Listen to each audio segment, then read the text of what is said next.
In a revelation that has sent shockwaves through the music world and left fans of the legendary Swedish pop group ABBA reeling, Benny Andersson, the band's iconic keyboardist, songwriter, and one half of its famed romantic and creative partnerships, has broken decades of silence with a stunning disclosure about his former bandmate and ex-wife, Agnetha Faltskog, the reclusive golden voice whose ethereal vocals helped define ABBA's timeless sound. During a candid interview on a popular Scandinavian talk show, ostensibly intended to promote his upcoming orchestral project, Andersson veered off script with an emotional, unfiltered reflection on his complex relationship with Faltskog, divulging previously guarded details about their post-divorce dynamics, her struggles with fame, and, most shockingly, the existence of unreleased music the pair secretly recorded during the height of ABBA's hiatus in the late 1980s. A revelation that upends long-held assumptions about the group's dissolution and Faltskog's withdrawal from public life. The bombshell disclosure, which Andersson admitted he'd held close for nearly 40 years, has ignited a firestorm of speculation, nostalgia, and fervent anticipation among ABBA's global fanbase, while casting new light on the intricate personal and artistic bonds that fueled the band's meteoric rise and abrupt disbandment. For decades, the narrative surrounding ABBA's breakup and Faltskog's retreat into near-total seclusion has been shrouded in mystery, punctuated only by occasional interviews and the band's 2021 AI-powered reunion project, Voyage, which saw the quartet's digital avatars performing new material. Yet Andersson's unexpected admission, delivered with uncharacteristic vulnerability, has peeled back the curtain on one of pop music's most enigmatic relationships, revealing a clandestine creative partnership that persisted long after their 1981 divorce and the group's 1982 hiatus, a collaboration Andersson described as both cathartic and fraught, born from shared grief over their fractured marriage and the suffocating pressures of superstardom.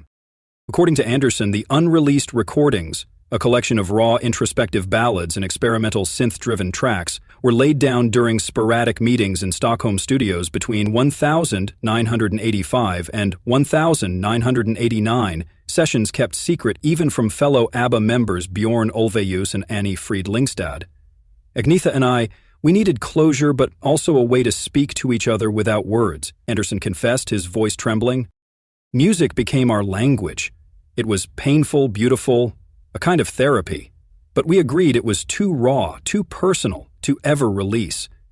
This revelation dismantles the prevailing myth of ABBA's clean, amicable split, instead painting a portrait of lingering emotional entanglement and unhealed wounds, with Andersson acknowledging that the sessions often dissolved into tears or silence.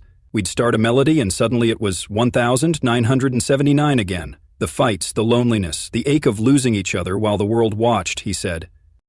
The existence of these tapes, hidden in Andersson's private archives, not only recontextualizes Faltskog's much-publicized anxiety and retreat from music, but also suggests a parallel shadow ABBA narrative, one where the group's signature euphoric pop concealed a subterranean river of heartbreak and unresolved longing.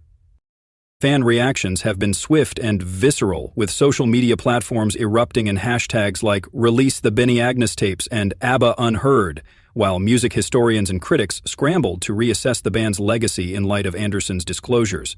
Equally startling was Andersson's admission that Faltskog, often portrayed as fragile and reclusive, was the driving force behind shelving the material.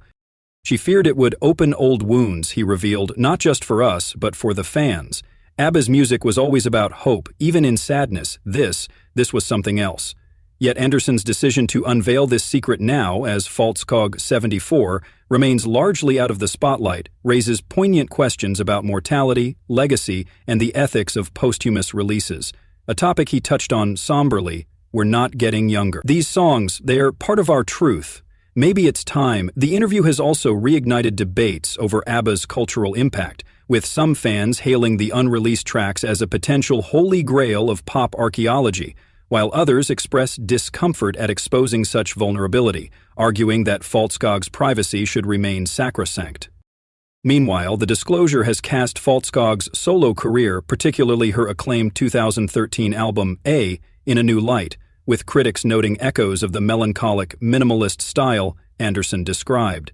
Indeed, A's producer Jörgen Elofsson has hinted for years at Faltskog's unfinished business with ABBA's sound, a comment that now feels prophetic. Yet, Andersson's revelations extend beyond music, offering a searingly intimate glimpse into the couple's post-divorce relationship. He spoke of clandestine phone calls, letters filled with apologies and regrets, and a fleeting, ill-fated attempt at reconciliation in 1987, a period coinciding with their secret studio sessions. "We loved each other, but love wasn't enough," he said, echoing lyrics from ABBA's The Winner Takes It All, a song penned by Ulvaeus about their divorce. The irony is palpable. The duo's real-life heartache became ABBA's most indelible anthem, yet their private attempts to heal remained buried, until now. As the world processes this seismic disclosure, attention turns to Faltskog, who has yet to publicly comment.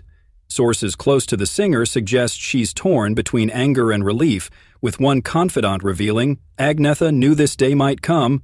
Those songs, they're her diary. Whether the tapes will ever surface remains uncertain." Andersson insists the decision rests with Faltskog. But their mere existence has already altered ABBA's mythos, transforming the band from a polished pop phenomenon into a living, breathing tapestry of human complexity. In the end, Andersson's shock confession is more than a tabloid headline. It's a testament to art's power to both mask and unveil truth, a reminder that behind every glittering chorus lies a universe of unspoken stories. For ABBA's devoted fans, the dream of hearing Benny and Agnetha's lost duets is now a siren song, an invitation to revisit the past not with nostalgia, but with newfound understanding and perhaps forgiveness. In a recent and heartfelt revelation, Benny Andersson, a pivotal member of the iconic Swedish pop group ABBA, has opened up about his enduring admiration and deep respect for his fellow bandmate Agnetha Faltskog. This disclosure has not only surprised fans but also shed light on the profound bond shared between the two artists. ABBA, formed in 1972, comprised Benny Andersson, Agnetha Faltskog, Björn Ulvaeus, and Anni-Frid Lyngstad. The group quickly ascended to global fame with chart-topping hits like Dancing Queen, Mamma Mia, and Waterloo. Central to their success was the harmonious blend of Agnetha's and Anni-Frid's vocals, complemented by Benny's meticulous compositions and arrangements. In a candid interview, Benny delved into the early days of ABBA, reminiscing about the group's formation and their collective journey. He expressed profound admiration for Agnetha's exceptional talent and her significant contributions to the band's unique sound. Benny highlighted Agnetha's dedication, noting how her vocal prowess and emotional depth brought his compositions to life, creating timeless classics that continue to resonate with audiences worldwide. Despite the glittering success, Agnetha faced numerous personal challenges during her time with ABBA. The intense media scrutiny often objectified her, focusing more on her appearance than her artistry. In the documentary ABBA Against All Odds, Agnetha recounted feeling reduced to mere physical attributes,